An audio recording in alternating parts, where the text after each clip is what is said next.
Channel আর welcome to a new video শুরুতে সবাইকে জানাচ্ছি শুভ ইংরেজি নববর্ষের অনেক প্রীতি শুভেচ্ছা এবং ভালোবাসা। তো আজকের বছরের প্রথম দিনটা আমরা শুরু করলাম ঠাকুরের মুখ দেখে।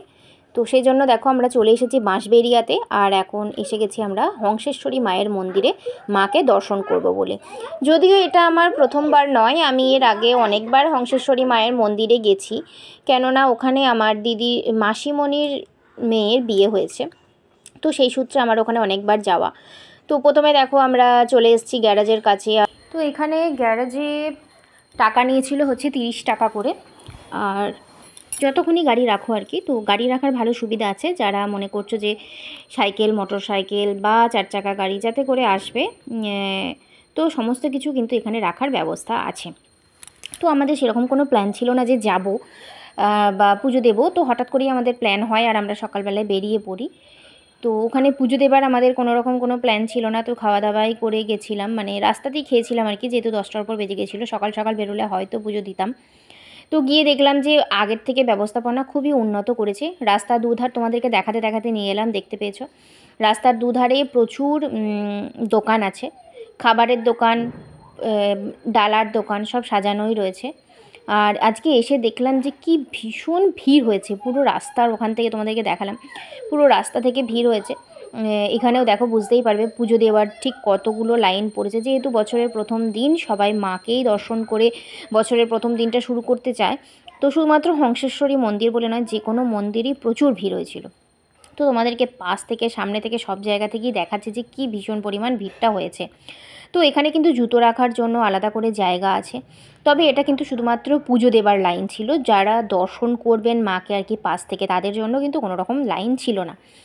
আর মন্দিরে আজকে মোমবাতি জ্বালানো বা প্রদীপ জ্বালানো কিছু হচ্ছিল না, ধূপ দেখানো সমস্তটাই ওইখানে সাইডে ব্যবস্থা করা হয়েছে, সেখানেই রাখা হয়েছে, সেখানেই সবাই মিলে জ্বালাচ্ছে আর কি।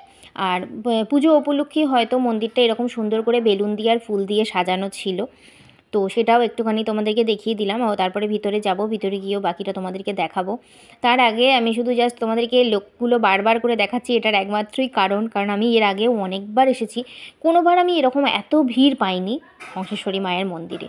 প্রত্যেকবারই আমরা ফাঁকায় পুজো দিয়েছি। তো দেখো ভিতরটাও তোমাদেরকে একটু দেখিয়ে দিলাম, কি সুন্দর করে সাজিয়েছে মাঝখানটা। আর ঠাকুরের মুখ তো এখন দর্শন করাই যাচ্ছে না, মানে এত লোকের ভিড় হয়ে গেছে সবাই পুজো দিচ্ছে বলে।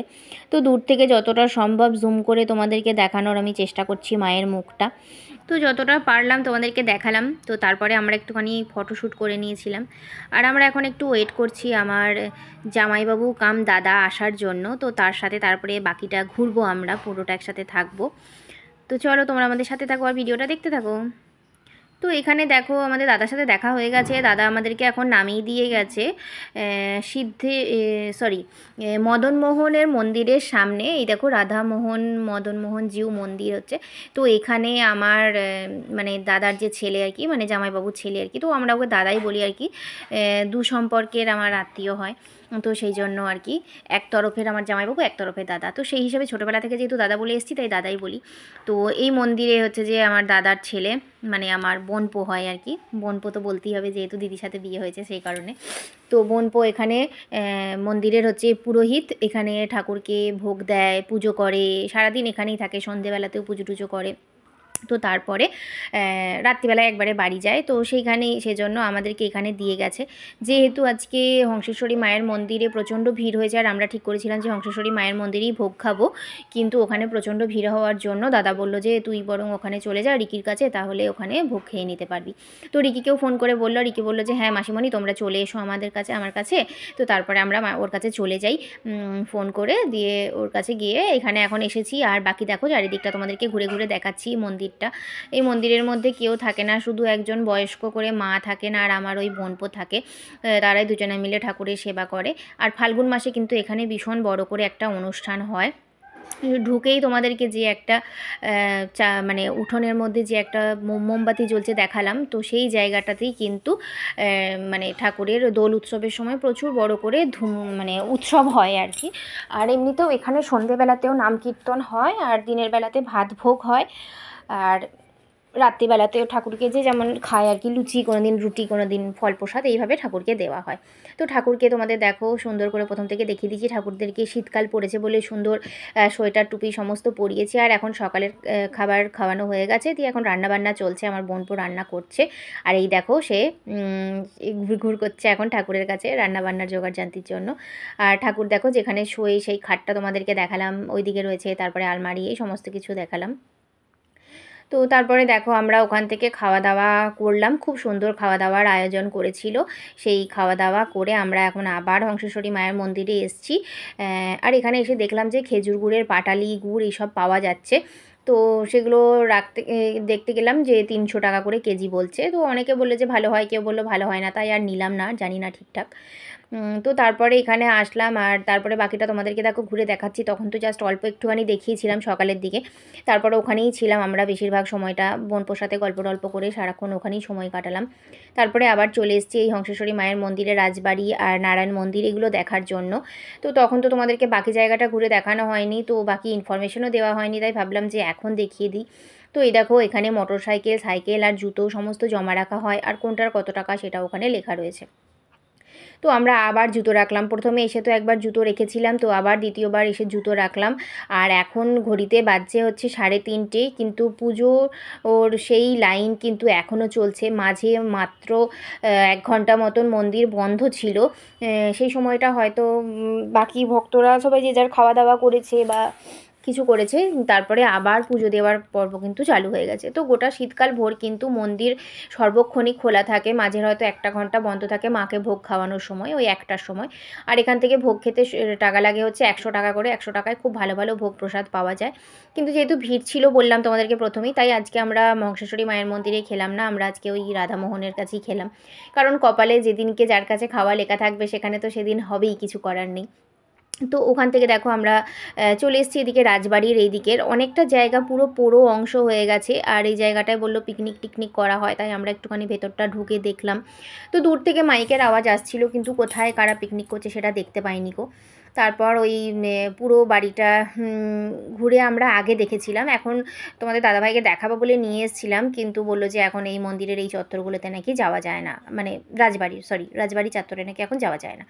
তো সেই জন্য আমরা আর যেতে পারলাম না, জাস্ট দূর থেকেই তোমাদেরকে দেখাচ্ছি। ঠিক মন্দিরের পাশেই এই দেখো ফাঁকা জায়গা যেটা পড়ে রয়েছে, তার পাশেই হচ্ছে গিয়ে এই রাজবাড়ি বা জমিদার বাড়ি যেটা বলবে তোমরা। তো সেখানেই এই দিকের পোর্শনটাতে তবু মানুষজনরা থাকে, এটা তবু কিছুটা অংশ ভালো আছে। কিন্তু প্রথমের দিকে যে ছবিটা তোমাদেরকে দেখালাম সেটা একদমই পুরো ধ্বংসাবশেষই বলা চলে, এখনও অনেক জিনিসই ধ্বংসাবশেষ হয়ে গেছে। আর মন্দিরে এসে সবথেকে আমার যেটা ভালো লাগলো, এখানে কিন্তু খুব সুন্দর ব্যবস্থা করেছে আগের থেকে। অনেক বছর আমি আসিনি, তাই আমার দেখে বেশ ভালো লাগলো। জলের ব্যবস্থা করেছে, পানীয় জলের, বাথরুম ব্যবস্থা করেছে, সাইকেল গাড়ি রাখার ব্যবস্থা। তারপর মন্দিরের এই সামনের মাঠটায় কি সুন্দর ফুল গাছ লাগিয়েছে, মানে ফাঁকা জায়গাটায় আর কি, কি সুন্দর সুন্দর গোলাপ টোলাপ হয়েছে। বেশি ফুল হয়নি, তাও যদি আরও বেশি ফুল লাগাতো আরও বেশি দেখতে ভালো লাগতো, কিন্তু তাও দেখলাম অনেক কিছু ফুল লাগানো হয়েছে। আর এই ফলকটায় দেখো মায়ের সম্বন্ধে অনেক কিছু লেখা রয়েছে, তো তোমরা পড়ে নিও একটুখানি, মানে পজ করে একটুখানি পড়ে নিও কী লেখা আছে। তো তারপরে দেখো আমরা আবার মন্দিরের ওপরে উঠে এসেছি, আর ওই দূরে দেখা যাচ্ছে হচ্ছে নারায়ণ মন্দির, তো সেখানেও যাব আমরা। আর এটা হচ্ছে এই বড় মন্দিরের পাশ দিয়েই রাস্তা আছে, সেদিক দিয়েই নেমে যাওয়া যায়। তো চলো তোমাদেরকেও সাথে করে নিয়ে যাই, তোমরা দেখতে থাকো।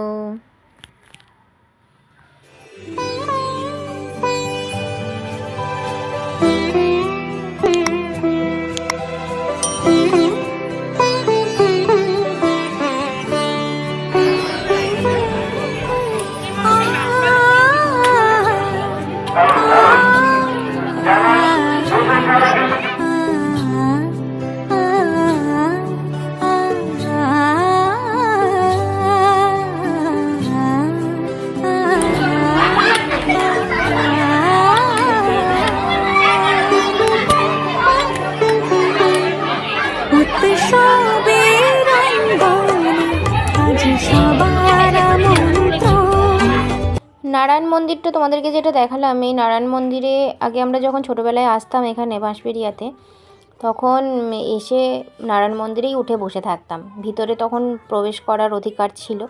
কিন্তু এখন যতটুকুনি মানে বেঁচে আছে আর কি মন্দিরের ঐতিহ্যটা, সেটাকে ধরে রাখার জন্যই এই ব্যবস্থা করা হয়েছে যাতে সেটা ভালো থাকে আর কি, সেই কারণেই। আর এই মন্দিরে এখন ওঠানো মানে ওঠে না কেউ। আর মন্দিরের চারপাশে কিন্তু লেখাই ছিল যে ঠাকুরের সাথে সেলফি তোলা যাবে না, বা এখানে মন্দিরে এসে কোনো রকম রিলস ভিডিও বানানো যাবে না। তো মন্দিরের সামনে আর কি, মন্দিরের পাশে অনেকেই করছিল।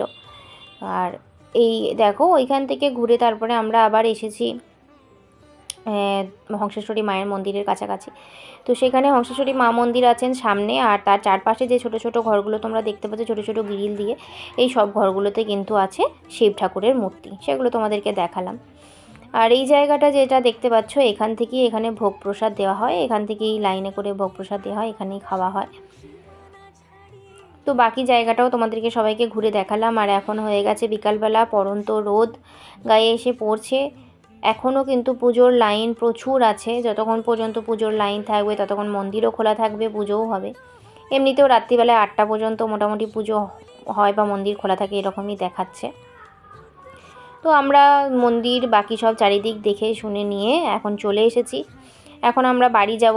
এখান থেকে আমি একটা ফুল কিনেছি, গোলাপ ফুল কিনেছি, আর এখান থেকে একটা মাথায় পরা এই ফুল কিনেছি। তারপরে দেখো এখন গাড়িতে চেপে গেছি আর এখন আমরা চলেছি বাড়ির পথে। তো আজকের সারাদিন আমাদের ভীষণ ভালো কাটলো। এখন আমরা মা গঙ্গার উপরের এই ব্রিজটা দিয়ে যাচ্ছি কল্যাণী এক্সপ্রেস হয়ে।